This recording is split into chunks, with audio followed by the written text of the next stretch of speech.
Hey there, space cadets! Welcome back to Rabbit's Refuse, a channel where we look at oddities, cultural cast-offs, but mostly unusual children's media. I'm Rabbit, and today, we're going squatchin'.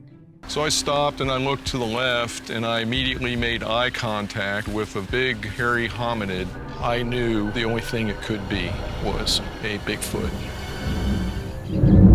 It's inside Sasquatch Provincial Park. How cool is that? That is amazing. This is a relatively recent, multiple witness sighting, and if it's in Sasquatch Provincial Park, then that's strong evidence that there are Sasquatches in Sasquatch. Apparently, Bigfoots love candy bars.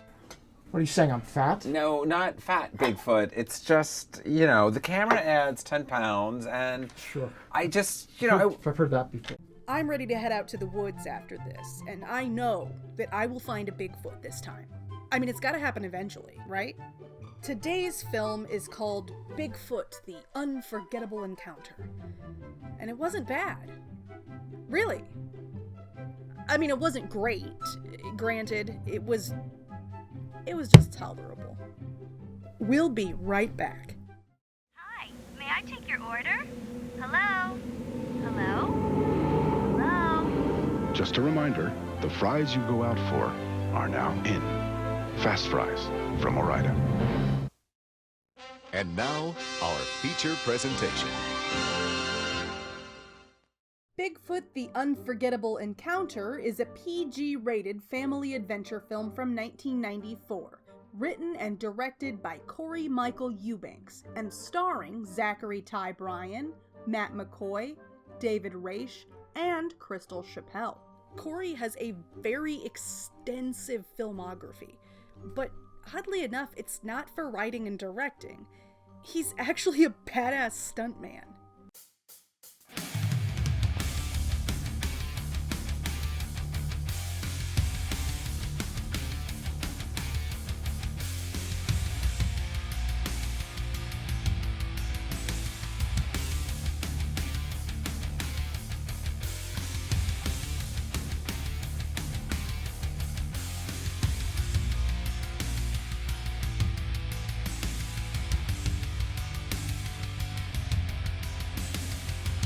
He is also the son of the legendary game show host Bobby Eubanks. And most of you will have absolutely no idea who that is. So, well, here you go. Here come the newlyweds. Here's your host, the star of the newlywed game, Bob Eubanks. From Hollywood, it's time for Rhyme and Reason. Here's the star of Rhyme and Reason, Bob Eubanks. We'll find out who waited for the wedding when three knowledgeable fans meet our celebrities face to face today on Celebrity Secrets. And now here's the host of Celebrity Secrets, Bob Eubanks.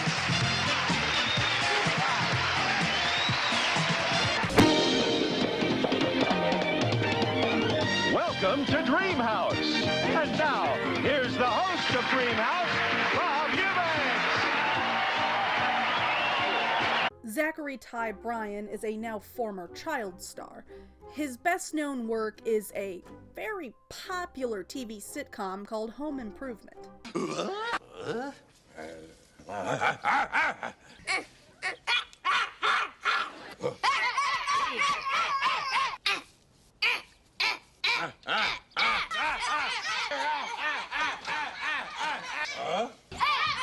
Matt McCoy is a veteran character actor who's had 115 roles in a variety of films and shows. I mean, his filmography is amazing.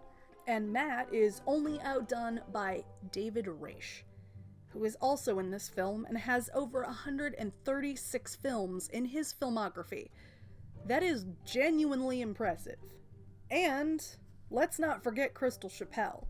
She spent 10 years on the TV soap opera Guiding Light, as well as concurrently spending time on a different TV soap opera, Days of Our Lives. Wonder if she ever got her characters mixed up during that overlap. There are some seriously successful actors in here, And this is very early in a lot of their respective careers. Hey, that's pretty good. But I did the butt thing again. I need to talk to you all about my biggest gripe with this film before we go any further. This film was set in the Sierra National Forest at Shaver Lake, California. The Sierra National Forest itself is quite large, as is the Shaver Lake area, and I did probably more research on this film than I should have, like way more. The closest thing to any kind of Bigfoot sighting in the greater Shaver Lake area was on September 21st, 2001. And in case you didn't notice, that was well after 1994 when the film was released. Just a little gripe, you know. Let's discuss the plot and stuff.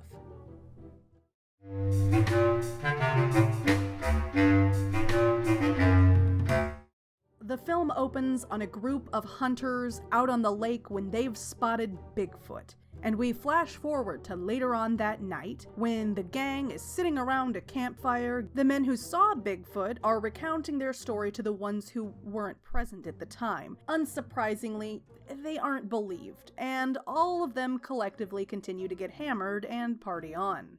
A storm is brewing shortly after they pack it in for the evening. A lone hunter is left outside to sleep it off. Walter. We see lightning flash, we hear the wild cracking of thunder, and an animal growling in the nearby woods. Walter decides to make his way toward the sound, out of a drunken combination of courage and stupidity, and he finds the angry mystery creature. He is suddenly whisked away into the woods as his friends are left crying out his name, searching for him in the stormy, endless forested void. Walter! Walter! Walter! The group of hunters report Walter's disappearance to a park ranger named Nick the next morning. Nick doesn't know what to think, but the other rangers think that it was Bigfoot that took off with Walter. Nick, who has no patience for nonsense, states plainly that Bigfoot isn't real. An artist who is painting landscapes near the lake spots Bigfoot and takes a video. Somehow the video is all over the news, worldwide, in a matter of moments. In the early 90s. We're introduced to skeezy billionaire Chaz Frederick, and he wants that Bigfoot, dead or alive. He reminds me of Frank Booth, but, well, if you took him out of Blue Velvet and cleaned him up and shoved him in a family movie. In dreams, you're mine. What kind of beer do you like? Heineken. Heineken? Yes. Pabst Blue Ribbon. Raymond, where's the beer, man? It's right here, Frank. You want me to pour it? We're giving our neighbor a joyride. Let's get on with it. Bye, Ben. Anyone want to go on a joyride with us? How about you? Huh? Hey. No other information is really given about him or, well, his, I guess we'll call it a Bigfoot fetish. At all, in the entirety of the film. Chaz has a henchman named Thompson. If Rod Blagojevich and one of the Bogdanov twins had a baby together, I think Thompson is what you would probably get out of that exchange. Anyhow, he ends up telling all of the hunters who have flocked to Shaver Lake about Chaz's Bigfoot bounty, and he somehow says a series of words that I never in my life expected to hear. Bigfoot escrow account. And once the $1 million reward is announced, even more Bigfoot hunters appear out of the woodwork to kill the beast. In the meantime, an 11-year-old boy named Cody and his family are camping in the same area that Bigfoot has been seen. Cody is accompanied by his brother, best friend, tiny uncle. It's never said what their relationship is, and the other child is unnamed, and at one point he says, "Remember what your dad said to Cody." And then later on they're sharing a bedroom and they each have their own bed. But they don't act like brothers, and they don't act like they know each other well enough to be siblings. But later on the mom says, "I wonder where they get it," to the father. At any rate, the boys are told to go play in the woods. Seriously, like, almost exactly that phrasing. Cody, being the reckless little shit that he is, suggests that the two of them split up, go off the trail, and meet up on a ridge that is probably a lot farther away than he thinks it is. Well, that was dumb. Next, we meet an anthropology professor and her research team. Her name is Samantha, and her team is studying Bigfoot, I guess. Okay. They hear of the incoming swarms of hunters ready and willing to run out and slaughter Bigfoot, and the team is obviously not happy. They immediately set out to find and save the mythical ape man, and they use a helicopter to attempt to track him. During their rescue mission of tracking Bigfoot, we find that Cody has never found his way back to camp. His brother friend Uncle did, and a massive search party has been assembled, and they are actively searching the entire wilderness for him. He's wandering around by the water when suddenly he steps in a bear trap. But your leg! Ah! It's caught in a bear trap! A very large, very real bear is eyeing Cody up for dinner when suddenly Bigfoot hears Cody's cries and jumps into action to save the day, and the most epic fight ever put to film plays out.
Bigfoot releases Cody from the trap, and then he walks him through the woods in an attempt to return him to his family. While they're together on their journey, hiking, they're spotted by Samantha and company, and the team tranquilizes Bigfoot.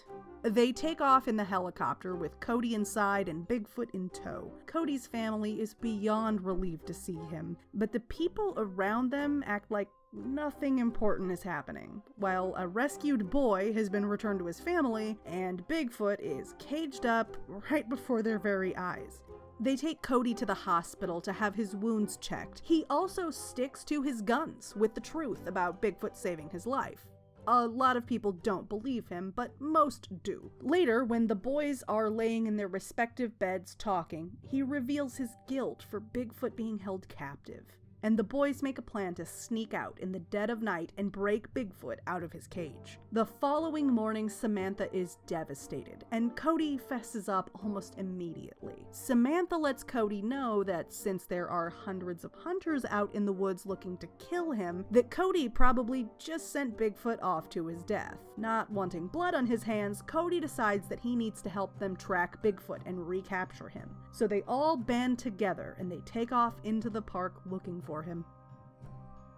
Toot toot, time to get off the plot bus! This is a spoiler-free zone today. We finally finished our skywalk and are on the final stages of our expansion. Now there's so much to see here at Goods, it takes two of me to show you. Our beautiful new skywalk spans the highway between Goods East and Goods West. For more fun and adventure, including another atrium, glass elevator, and even a Polynesian village with palm trees and a sand beach. Every square foot at Goods' huge store is dedicated to the top 20 furniture makers in the land. So come right now to preview our world of excitement and saving at Goods, America's Furniture Showplace.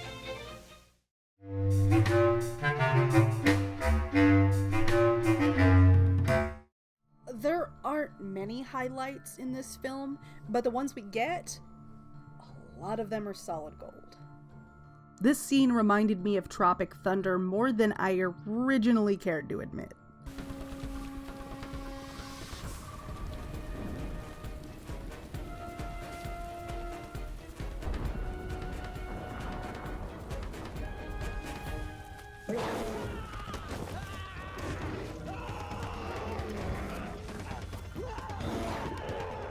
Sir, I'm gonna have to let you know that that looks suspiciously like a gorilla costume. Chaz's mansion is a damn vaporwave dream, and I am living for these aesthetics.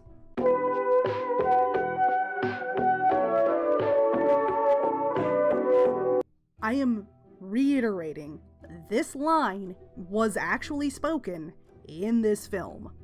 Bigfoot escrow account. This is the part where Zachary Ty Bryan's character says, "You've got a knife, Ben. Use it if you have to." Yeah, pocket knife's gonna do you a whole lot of good out there in the woods with bears and Sasquatches running around. Squattin' Squatch. Shakin' Squatch. And Sunny Squatch. Also, Drill, is that you, bud?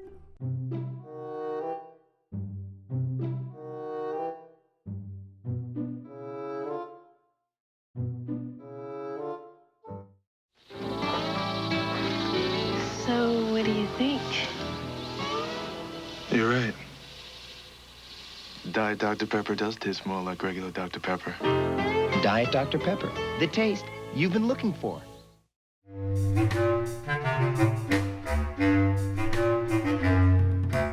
Bigfoot: The Unforgettable Encounter was a standard by-the-numbers family adventure film, and that's just fine. It just really isn't that exciting or complicated. It's just another underwhelming movie pushed at kids. Granted, there were some real high points, like the fact that the estimated $1 million budget went to some pretty great additions, like the animatronics in the Bigfoot costume. There was a modestly popular cast, and some lovely on-location shooting. But in the end, it was just tolerable. And hey, they actually shot on Huntington Lake Road at Shaver Lake. That is where the eventual 2001 Bigfoot sighting was. Well, okay, so it wasn't really a sighting, but they found footprints and fur, and it had to be Bigfoot. I have so much confidence. The cinematography was, well, by the books. Standard. Whatever. They didn't break any new ground. Tolerable. The acting wasn't exciting either. Nothing to write home about. Zachary Ty Bryan played the snot-nosed brat well enough, but he's, let's just say, definitely a child actor. Matt McCoy's performance was lukewarm and stilted, but it was sufficient. David Raish was overacting. If you think otherwise, fight me. Crystal Chappelle tried. Her performance was probably the most alright. A lot of the other actors were, weird. But all in all, the acting was tolerable. The setting was nice, but I'm sure it didn't take a whole lot of money to shoot on location, especially when most of that location is, well, a national forest. Granted, it added a lot to the film, but overall, they didn't have a lot of gorgeous woodland vistas. Just a lot of those mundane kind of, yup, that's the woods type of shots. You know, the ones where they're really deep in the forest and everything kind of just starts to look the same? Tolerable. The writing was pretty much the same as every other family adventure film of its time. I mean, it had everything you could ever want. A one-dimensional mega-rich bad guy, a gang of goons that are against the whole group of good guys, a typical 90s environmental message, this time with a mild, endangered species preservation bent. Not bad. And of course, a shoehorned romantic subplot that wasn't even noticeable until the very end, and didn't make any sense at all. However, there was a strong enough overall plot, and most of the characters were fleshed out enough for me to not be overly confused or disappointed. Say it with me. It was tolerable. I will say, however, there wasn't enough backstory given to basically any of the characters. We aren't told why Chaz is so obsessed with Bigfoot, or why Nick thinks Bigfoot isn't real but still manages to have some strange level of disdain for him, or why Cody is such a dick to Bigfoot.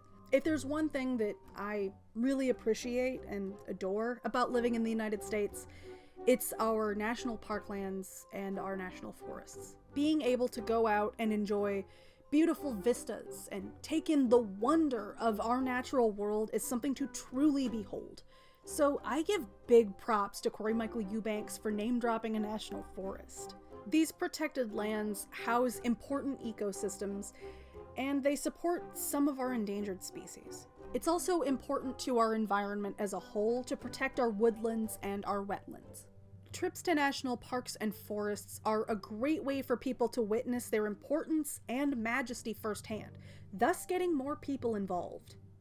There was also this weird little issue that I hadn't noticed until doing my research after watching the film. Chaz's assistant is always referred to as Thompson, yet there is no Thompson in the credits, not in first name or in last. I still can't figure out what actor played Thompson, as IMDb only lists the cast and crew as they were originally listed in the film's ending credits, which for a lot of those characters is on first name basis only. There are no last names listed. I mean, the people with headshots are easy enough to figure out, but without one, I can't match the face and name, so it makes it a million times harder.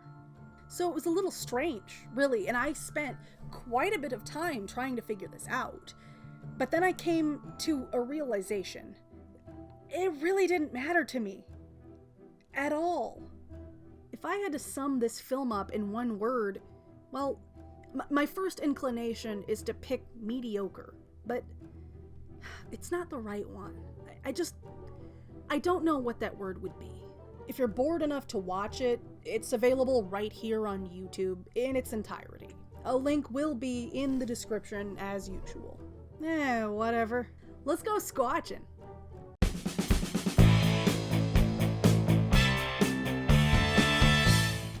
We're here in the great Illinois wilderness looking for the mythical man-beast himself, Sasquatch. This creek right here is where Sasquatch takes all of his baths. It's downstream from a local dairy farm and contains all of the manure runoff. That's how Sasquatch gets his distinct musty smell. Look! Sasquatch tracks!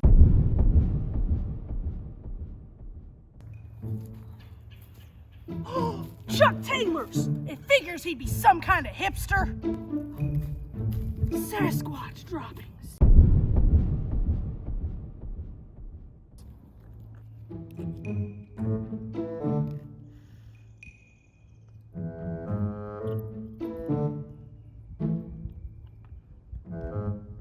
No, it's just a Tootsie Roll.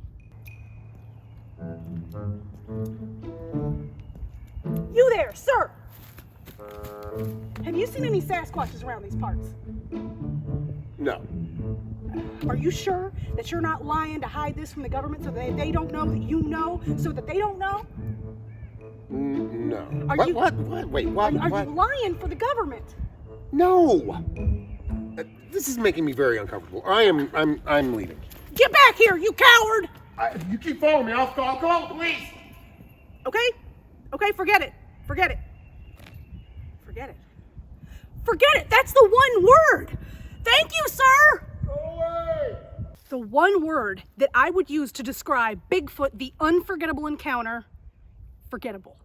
Wow, all I had to do was buy a ghillie poncho, pair of binoculars, and new pants, and make an ass out of myself right here in the woods. Great! Great job. Thanks for watching. Subscribe for more disappointment in the future. Hit the bell to be warned when I post more of my awful content. Comment, like, dislike, all that jazz. Come back and listen to me ramble again sometime. See you in the next one. That damn Sasquatch.